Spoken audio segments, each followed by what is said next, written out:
Tagumpay na maituturing ang ating laban kahapon nang tayo sabay-sabay na sumigaw at humingi ng katarungan. Kaugnay sa mga ninakaw na pondot sa lapik, may kaugnayan sa flood control projects dito sa ating bansa. Gayunpaman, tayo nga ba'y tunay na nagtagumpay? Panalo ba tayo sa laban natin ito?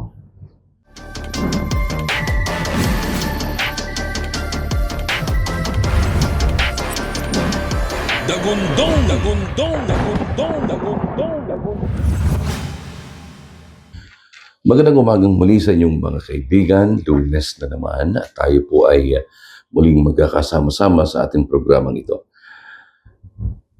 Linggo, talaga naman hong libo-libo, maaring milyon sa buong Pilipinas sa iba't ibang panig ng bansa ang nagpahayag ng kanilang pagkadismaya sa kasalukuyang sitwasyon ng ating pamahalaan.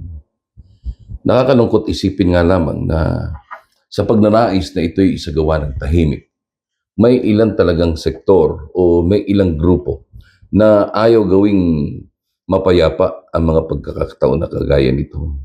May grupo ng mga kabataan na sa halip na magpakita ng makabutihang asal ay hindi, tapang na mali sa katuwiran at mali sa lugar ang kanilang ipinakita.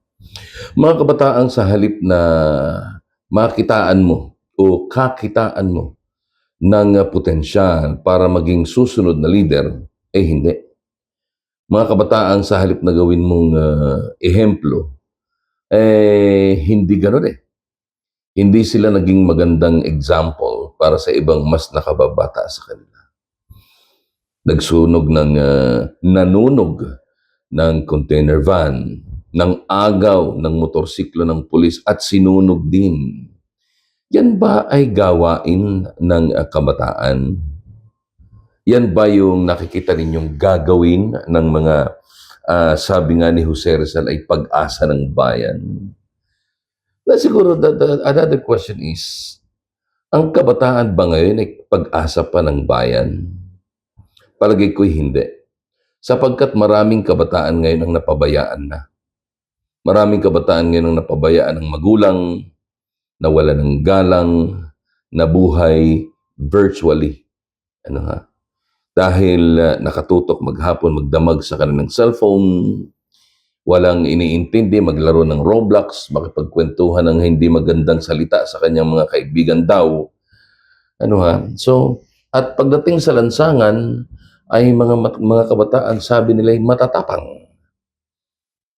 Pero tama ba ang tapang na ipinakita ng mga kabataang dumalo sa sana ay isang mapayapang pagpapahayag ng damdamin at pagpapahayag ng saloobin kaugnay ng mga nagaganap na kawalanghiyaan sa ating pamahalaan? Hindi ko masabing kulang sila sa gabay, pero sa tingin ko at sa aking paniniwala, sa aking opinyon, ang mga kabataang ito ay hindi yung mga kabataang may ipinaglalaban. Hindi yung mga kabataang mayroong prinsipyo. Sila ay mga kabataang nabuhay sa lansangan. Mga kabataang pinabayaan ng mga magulang, mga kabataang pinabayaan ng lipunan. Mga kabataang akala nila'y lansangan ang kanilang tahanan. Binihisan, binayaran para gumawa ng kaguluhan. That's what I see from it, my end. Na sana ho'y hindi nangyari. Pero tapos na. Hindi rin naman ito may iwasan sapagkat sinadya nga. Hindi mo rin naman ito mapipigilan sapagkat may nag-i-instigate. Pero ano ba ang punot dulo ng lahat ng ito?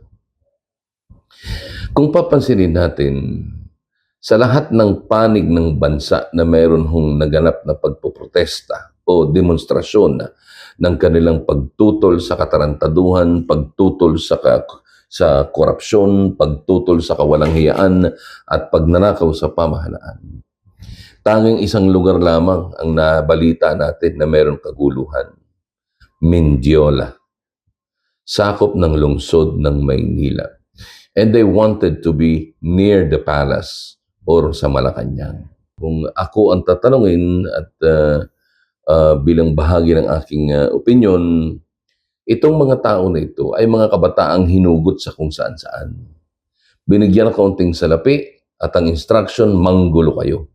Ito ho ay isang pagtatangka na gawing magulong-magulo ang pagtitipon kahapon. At hindi naman sila nagtagumpay, salamat sa Diyos, sapagkat nanaig pa rin ang kapayapaan kahapon. Sapagkat kung hindi nanaig ang kapayapaan at itong mga inumpisahan na ito ng mga kabataan na ito ay nagsilbing mitsa o kaya ay nag-trigger sa lahat ng sektor na gumawa ng kaguluhan, ito'y mauuwi sa anarkiya. Ito'y mauuwi sa gulo. Ito'y mauuwi sa kawalan ng kapayapaan at kaayusan, which may become ground for declaring military junta o martial law. Hindi ba ga? Buti na lang at mabait pa rin ang Panginoon. Tama naman na panatili natin ang lahat na ito. Naipahayag natin ang lahat ng ating mga damdamin, nasabi natin ang lahat ng ating mga gustong sabihin at nararapat sabihin. Salamat. Salamat po sa mga tao na tumindig sa mga lansangan para ipakita at ipaglaban ang tama. Nga laang, anong nangyari? May magandang epekto ba? May natinag ba? Mukhang wala. Sapagkat makakapal ang balat ng mga buhaya. Yan ang totoo dyan. Walang natinag sapagkat hindi sila tinablan. Yun ang masakit doon, hindi ba ga? Hindi sila natinag, hindi tumalab sa kanila ang ginawa ng mga katao kahit. Kaya, aminin man natin o hindi, it's a success for our plan, pero parang it is a failure for what we need to see. Mukhang walang epekto itong ginawa natin na ito. Bakit? Sapagkat kulang.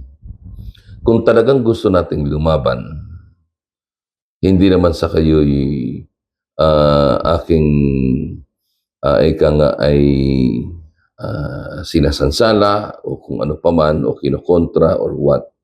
I am really very thankful mula sa aking kaibuturan ng puso ay nagpapasalamat po ako.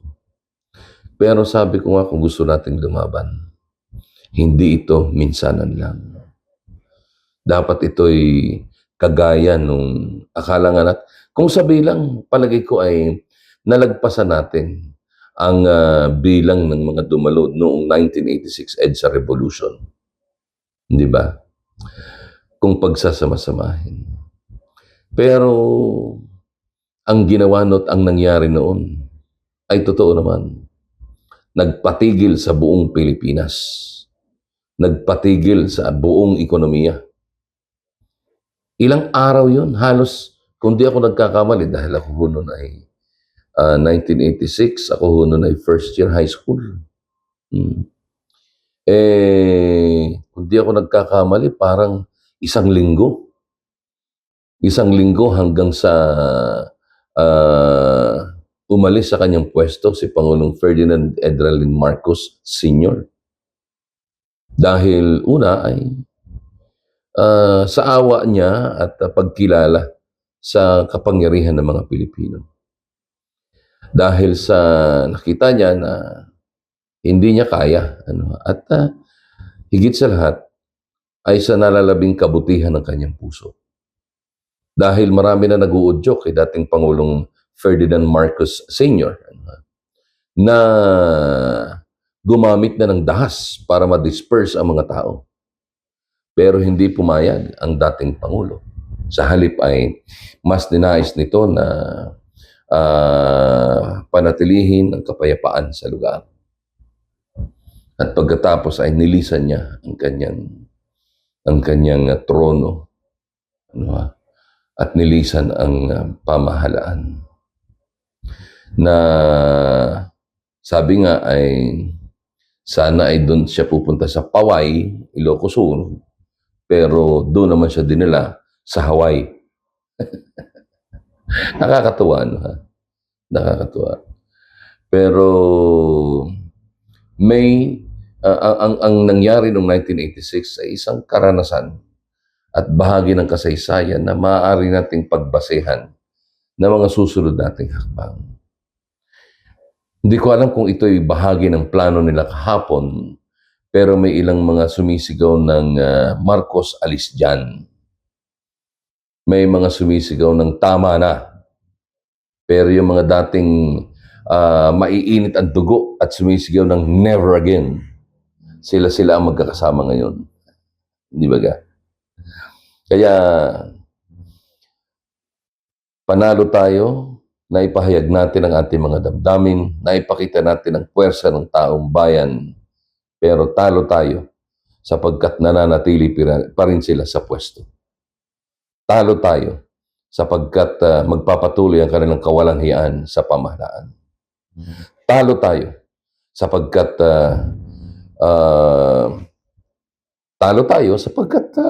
una, patuloy nilang mapagtatakpan ang mga tiwali at mga magnanakaw sa mababang kapulungan at sa Kongreso o sa Senado. Talo tayo sapagkat nangingibabaw pa rin ang mga walang hiya sa gobyerno. Talo tayo sapagkat bukas makalawa, mananatili sila sa pwesto, samantalang tayo patuloy na magugutom, patuloy na paglalaruan, patuloy na pagsasamantalahan. Katotohanan, pagkakamali, o kung anong paman. Bagay na dapat nating pag-aralan. Ano ba talaga ang ating nais? Ano ba talaga ang ating gusto? Kulang ang isang salita sa mga taong nasa gobyerno ngayon. Kulang ang isang araw na gawa sa mga demonyong namamahala sa atin. Pag-isipan po natin. Maraming salamat. Ako po muli ang inyong yamanin, sex at swabing komentarista sa YouTube. Ronnie Ramos po. Hanggang sa mga susunod na araw, patuloy nating gigisingin ang mga nagtutulog-tulugan gamit ang maingay na dagundong.